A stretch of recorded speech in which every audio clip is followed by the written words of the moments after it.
Hi guys, நம்ம இப்போ இந்த வீடியோவில் என்ன பார்க்க போறோம்னா, லெட்டரில் வந்து காலம் ஒன்று பார்க்க போகிறோம். காலம்னா என்னன்னா, நம்ம நார்மலாக பார்த்துக்கலாம். இப்போ காலம்னா வெர்டிக்கலாக நம்ம வந்து ஒவ்வொரு கண்டென்ட்டையும் வைக்கிறது தான் வந்து காலம் யூஸ் பண்ணுவோம் லெட்டரில். ஸோ அதை இப்போ இங்கே பார்க்கலாம் காலம் தான். ஸோ அதே மாதிரி ஸ்கேப் போர்ட்லாம் தெரியும், அந்த ஒயிட் பேஜ். இந்த எமுலேட்டரில் வந்து ஃபஸ்ட் இருக்க அந்த பேக் ஸ்க்ரீன் தான் வந்து ஸ்கேப் போர்டு சொல்லுவாங்க. ஸோ இதில் வந்து நம்ம காலம் கேட்போம், அதோட பாடியில் வந்து நம்ம காலம் வந்து ப்ரிப்பேர் பண்ணலாம். அதுதான் காலம். காலத்துக்குள்ள நம்ம வந்து எத்தனை சில்ட்ரன் வேணால் ஆட் பண்ணிக்கலாம். அதாவது கண்டெய்னர், அதாவது கண்டென்ட்ஸ் தேவை, இமேஜ், கண்டெய்னர்ஸ், இந்த மாதிரி ஒவ்வொரு கண்டென்ட்ஸ் தேவைன்னா நம்ம அதுக்குள்ள நம்ம சில்ட்ரன்ஸ்குள்ள தான் சில்ட்ரன்ஸாக நிறைய பேர் இருப்பாங்க. அப்போ இப்போ நான் ஃபஸ்ட் ஒரு கண்டெய்னர் ஆட் பண்ணுறேன். ஸோ இந்த கண்டெய்னர் வந்து சைஸ்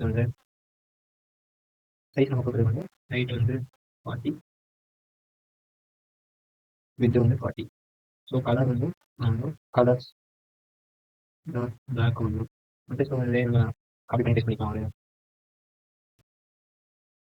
ஒரு இதுக்கு ஒரு கலர் வந்து க்ரீன், இதுக்கு வந்து ரெட் கொடுத்துக்கலாம். ஸோ இப்போ அதை ரன் பண்ணி பார்ப்போம். அதே தான் பெட்டர் ரன் இருக்கும். ஸோ நான் வந்து டேரக்டரி சேஞ்ச் பண்ணுறேன், அதனால எதாவது அடிக்கும். ஸோ டேரக்டரி சிடி அதாவது சேஞ்ச் டேரக்டரி வந்து அந்த பெட்ரோல் போட்டு பண்ணிட்டு அதுக்கப்புறம் நான் ரன் பண்ணுறேன். ஸோ இது வந்து க்ரோமில் தான் அனிபக் ஆகி நம்மளுக்கு வந்து ஷோ ஆகும். அதுக்காக இந்த கமெண்ட் நார்மலாக நம்ம வந்து மொபைலில் கூட ரன் பண்ணிக்கலாம். அதை நான் இன்னொரு வீடியோ வந்து உங்களுக்கு எப்படி பண்ணி சொல்லி தரேன். ஒயர்லெஸ்ஸாகவும் ரன் பண்ணலாம், ஒயர்டாகவும் ரன் பண்ணலாம். அதாவது யூஎஸ்பி டிபக்கிங் பண்ணலாம், ஒயர்லெஸ் டிபக்கிங் பண்ணலாம். அது எப்படி நான் ஒரு வீடியோ தனியாக போகிறேன் உங்களுக்கு. ஸோ இதை நம்ம நார்மலாக இன்ஸ்பெக்ட் பண்ணிட்டு பார்க்கலாம். ஸோ இதை நம்ம எமுலேட்டரில் ரன் பண்ணோம்னா மினிமம் வந்து நம்ம 16 GB RAM தேவைன்னா ரொம்ப ஹீட் ஆகிடும். அந்த 3 கண்டென்ட் நமக்கு கிரியேட் ஆகிடுவாங்க. ஸோ இது எல்லாத்தையும் நம்ம சென்டர் கொண்டு வரணும். நம்ம ஆல்ரெடி சொல்லியிருக்க மாதிரி கிராஃபிக்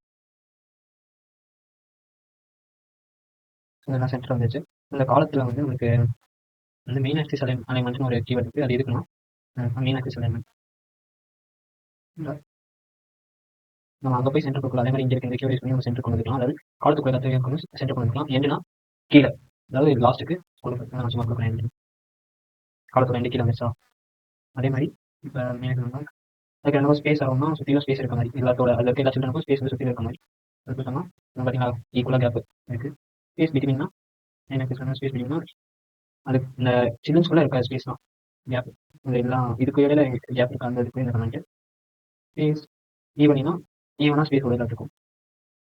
ஈவனாக ஸ்பேஸ் இருக்கும் நம்ம கரெக்டாக. ஸோ இதான் நம்மளுக்கு வந்து ஸ்பேஸ் ஈவன்லி, அதாவது காலத்தில் வந்து நம்மளுக்கு எல்லாமே பார்த்துட்டோம். வேறு நம்ம இதில் வந்து வேறு ஆட் பண்ணிக்கணும்னாலும் டெக்ஸ்ட் ஆட் பண்ணிக்கலாம். டெக்ஸ்ட் வச்சு சும்மா டெக்ஸ்ட்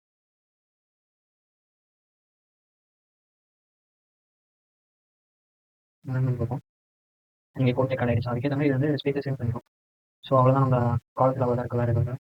வேறு எதுவும் உங்களுக்கு டவுட்ஸ் இருந்தால் கமெண்ட்டில் சொல்லுங்கள். வேறு எதாவது டாபிக் வந்து எடுக்கணும்னு சொல்லுங்கள். நான் வீடியோ ப்ரிப்பேர் பண்ணி போகிறேன். எல்லாமே கமெண்ட்ஸில் சொல்லுங்கள். தேங்க்யூ.